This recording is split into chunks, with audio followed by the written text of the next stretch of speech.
Nous allons poursuivre cet après-midi par une intervention de notre invitée, donc Julia de Funès. Je me permets de reprendre votre propos, Julia.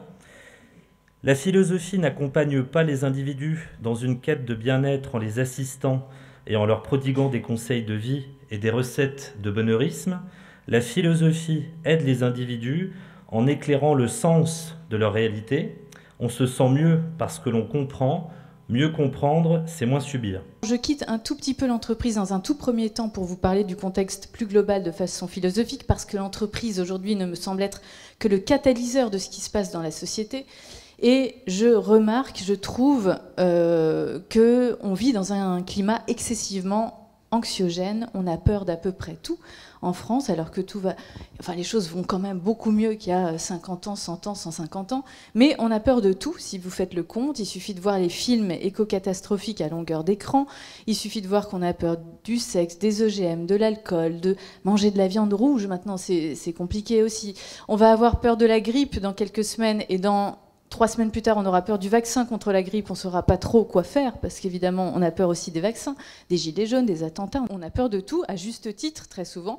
On vit avec la peur, et on n'a plus du tout honte d'avoir peur, alors que depuis l'Antiquité, les philosophes ont toujours critiqué ce sentiment en disant « mais c'est un sentiment puéril, infantile ». Qui est-ce qui a peur? Ce sont les enfants. Et devenir un adulte, devenir un être rationnel, c'est apprendre à avoir de moins en moins peur. Pourquoi? Parce que la peur, l'angoisse, si je mélange les deux concepts pour l'instant, la peur altère les représentations. Quand on a peur, on n'appréhende plus la réalité exactement telle qu'elle est. Quand on est angoissé, stressé, on n'appréhende plus la réalité exactement telle qu'elle est. Donc c'est pour ça que devenir un adulte, c'est prendre sur soi et c'est apprendre à avoir de moins en moins peur. C'est une tradition philosophique qui a traversé les siècles. Si vous relisez Le Petit Prince, vous trouvez un passage dans Le Petit Prince. Qu'est-ce qu'un adulte? Réponse, c'est quelqu'un qui n'a plus peur. Donc soit il n'y a pas beaucoup d'adultes, ce qui est plus qu'une hypothèse, vous allez voir, surtout en entreprise, dans les grandes entreprises, soit il y a une déculpabilisation de cette passion qui explique la prolifération des peurs. J'en veux pour preuve, et vous le savez, qu'on a inscrit le principe de précaution dans notre Constitution. Ça veut bien dire que nous sommes une société qui cède peu à peu à l'idéologie du risque zéro ou de l'innocuité totale. Le moindre risque est pensé comme une menace, très rarement comme une opportunité, et il s'agit de contrôler à tout prix les risques et de minimiser les risques. Et au niveau des entreprises, cette peur et cette minimisation du risque, cette sécurisation à tout va, fait qu'on procédurise énormément. Vous l'avez évoqué tout à l'heure, quand il y a une exception, on va faire une règle totale parce qu'on ne veut plus, c'est Ève je crois, parce qu'on ne veut absolument plus prendre de risques et donc on va tout procéduriser. Il y a des normes réglementaires qui sont absolument incontestables, ça c'est pas du tout la procédure en soi que je critique. Aucune organisation, aucune entreprise ne peut vivre sans procédure. Donc le mal n'est pas dans la procédure n'est pas un mal en soi, mais simplement, comme beaucoup de choses dans la vie, le poison est dans la dose, pas dans la chose. Et quand le process devient le sommet des priorités, au détriment du sens de ce qui est entrepris, c'est là qu'on tombe dans l'absurdie. Vous savez, aujourd'hui, on s'inquiète beaucoup de l'intelligence artificielle qui rivaliserait avec l'intelligence humaine. Ce qui m'inquiète plus, c'est l'intelligence humaine qui se robotise et qui se mécanise très vite. En tout cas, vraiment, le constat est global et généralisable. Beaucoup de gens perdent une énergie bête et folle et un temps fou à faire des choses qui n'ont pas nécessairement une utilité très flagrante. Je passe au bien-être, parce que vous en avez beaucoup parlé, si vous voulez. Un autre exemple très procédural. Le bien-être en entreprise est devenu une injonction. Et les pauvres managers, les pauvres entreprises doivent rendre absolument leurs collaborateurs heureux. Des gens qui sont bien dans leur bureau, évidemment, seront plus performants et seront beaucoup plus investis. Mais aujourd'hui, le bien-être est parfois un peu galvaudé, parfois un peu artificialisé, me semble-t-il. Et vous savez comment ça se traduit dans les grandes entreprises en général. Maintenant, il y a les services de QVT, on en a parlé un peu tout à l'heure, qualité de vie au travail, joli acronyme QVT. Vous n'entendez pas cuvette, ou moi j'entends cuvette. QVT pour dire cette si belle chose qu'est la qualité de vie au travail. Et quand on a le pompon du pompon, on a des CHO, c'est-à-dire des Chief Happiness Officers, des officiers en chef du bonheur. Rien que la traduction française montre la mégalomanie de cette fonction. Ce sont des personnes qui, en général, quand ce sont des CHO, qui ont des grandes qualités, c'est pas du tout les personnes que je critique, c'est la fonction. Parce que prétendre s'occuper du bien-être ou du bonheur, parce qu'on parle de bonheur en entreprise, du bonheur des gens, me semble illusoire, utopique.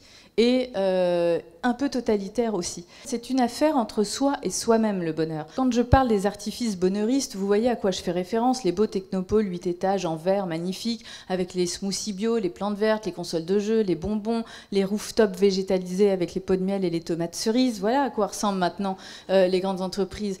Et c'est, oui, quand vous allez dans des châteaux formes, c'est ça, vous êtes accueillis par des bocaux de bonbons. C'est très chouette d'avoir un cadre de boulot agréable. C'est pas ça le problème. C'est que penser que ça suffit pour rendre les gens bien au boulot, ça, vraiment, c'est totalement vain et totalement hypocrite. C'est pas parce qu'on va mettre des post-it fluo, des feutres et des trucs comme à la maternelle que les gens vont devenir tout d'un coup beaucoup plus créatifs. C'est pas du tout comme ça que ça fonctionne, la créativité d'un esprit humain, quand même. Donc c'est vraiment très nivelant, je trouve, pour l'esprit. Mais c'est devenu la façon de faire, c'est devenu le process. Et les pauvres managers ne savent plus comment faire. Parce que s'ils ne suivent pas cette mode, ils sont considérés comme ringards. Et s'ils la suivent, ils sont considérés comme conformistes et un peu bébêtes. Et donc c'est très compliqué pour les managers de se situer dans ces nouvelles modes comportementales. Vous avez parlé beaucoup du collectif aussi tout à l'heure à travers l'entreprise libérée. Le collectif, c'est devenu un totem en entreprise aujourd'hui parce que ces collectifs, c'est bien. Je ne crois pas forcément. Mais c'est-à-dire que le collectif, évidemment qu'à plusieurs, on est plus fort que seul, mais si c'est pour dire une lapalissade pareille, c'est pas la peine d'inventer des concepts comme intelligence collective. Bien sûr qu'à plusieurs, on est plus fort que seul. Mais à une condition qu'on oublie très souvent, et le monsieur Didier, je crois, qui parlait de ça, l'a évoqué justement l'essentiel, mais souvent on l'oublie, c'est que le collectif est puissant à condition qu'il soit sous-tendu par un travail individuel fort. Et très souvent dans les réunions, pourquoi les réunions 60% des réunions ne servent à rien, selon la dernière étude qu'on a analysée avec Nicolas Bouzou dans l'avant-dernier livre. C'est pourquoi les 60% de réunions ne servent strictement à rien, parce qu'on se réunit et que les individualités n'ont pas nécessairement soit travaillé, soit n'ont pas forcément de raison d'être là, mais elles le sont parce que c'est le manager qui appelle, donc il faut bien être là. Et c'est très dévitalisant, ça aussi, d'avoir passé 3 heures dans sa journée pour une réunion, on ne sait pas ce qu'on y fait, et on n'a pas franchement bossé, on ne se sent pas acteur, on ne se sent pas actif, on ne se sent pas agent dans ce qu'on fait là.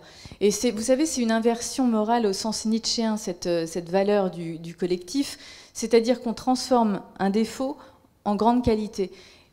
Je concrétise. Souvent, on n'a pas bossé tellement le dossier, c'est une flemme personnelle, c'est bien humain, ça, quand même. Mais le fait de se réunir, ça ne se verra pas parce qu'on est 15 autour de la table, et on transforme cette petite flemme bien humaine en grand mérite collectif. Voilà. Et ça explique un certain nombre de pertes de temps, une perte de temps colossale dans ces réunions. Donc le collectif, oui, s'il est sous-tendu par un travail individuel fort. Le collectif, oui, aussi, s'il permet la confrontation. C'est Pascal, je crois, qui a évoqué tout à l'heure le terme de bienveillance. Et vous avez effectivement raison, c'est une notion magnifique. Mais vous savez, il y a un mot à la mode chaque année, souvent en entreprise, et qui sort en général en octobre-novembre. Donc on va bientôt avoir le prochain pour l'année collection printemps-été 2020. Et en 2017, on a eu l'agilité. Alors il fallait de toute façon être agile pour tout, à tel point que c'était une agilité rigide, parce que celui qui n'était pas agile se faisait légèrement rabattre. On a eu en 2018 la bienveillance. C'était le mot magnifique qui est sorti, des beaux gros mots comme ça qu'on sort.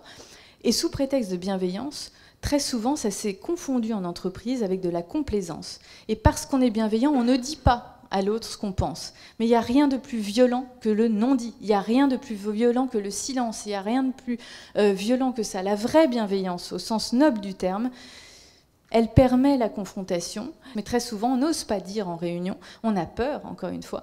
Et donc, on confond la bienveillance et la complaisance, ce qui fait que le collectif, très souvent, ne rime à rien ou n'est pas très fructueux. Jamais on ne s'est autant occupé du bien-être des salariés, et il n'y a jamais eu autant de mal-être. Ça veut bien dire qu'on vise mal le bonheur des gens. Les arrêts maladie ne cessent de croître, et ce ne sont pas des arrêts maladie courte durée, ce sont des longues maladies. Les burn-out, les bore-out, les brown-out et toute la série des out n'en finit pas de fleurir, malheureusement. Donc ça veut bien dire qu'on vise mal, et que c'est pas par tous ces nouveaux artifices, parfois, que les gens sont plus heureux. Il faut revenir à des choses simples, mais encore une fois, les choses simples sont très compliquées, et je voudrais en évoquer certaines. Donc à l'opposé de ces façons de faire, soi-disant innovantes, mais très mécaniques, j'oppose la logique de l'action. Vous l'avez dit à plusieurs reprises, permettre à l'autre de devenir acteur, de devenir autonome, c'est une source de satisfaction et de réjouissance beaucoup plus importante, me semble-t-il, que ce que j'ai évoqué tout à l'heure. Et l'action, au sens philosophique du terme, suppose 3 choses. 1, on n'agit pas, on n'est pas auteur de sa vie, que ce soit vie pro, vie perso. Oui, juste entre parenthèses, cette dichotomie aussi là était très artificielle, on l'a sortie il y a 10 ans, maintenant c'est plus valable. On voit à quel point c'est poreux, à quel point c'est totalement illusoire de penser qu'on peut se diviser en deux et que tout d'un coup il y aurait le pro, tout d'un coup il y aurait le perso.